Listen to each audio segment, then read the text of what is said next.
Hello, আজকে আমি বিকেলের টিফিনে চাউমিন বানাচ্ছি, তো ভাবলাম ওইটাই তোমাদের সাথে শেয়ার করি।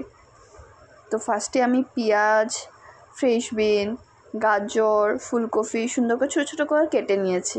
কেটে এগুলোকে ফ্রাইং প্যানে তেল দিয়ে সুন্দর করে ভেজে নেব। এগুলোকে দিয়ে অল্প নুন দিয়ে দিয়েছি, তারপরে এগুলো ভালো করে ভাজছি। এগুলো যখন অল্প নরম হয়ে গেছে তারপর ক্যাপসিকাম দিয়ে দিয়েছি। এখন সুন্দর করে আরও কিছুক্ষণ ভাজবো, তারপরে দুটো ডিম দিয়ে দিব।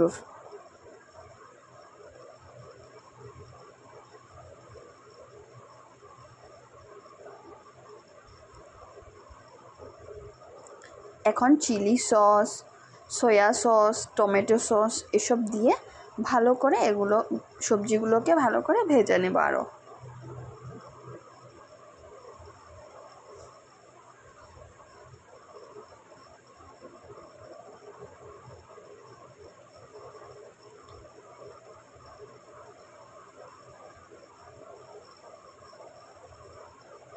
এখন আগের থেকে সিদ্ধ করে রাখা চাউমিনগুলো দিয়ে দেব।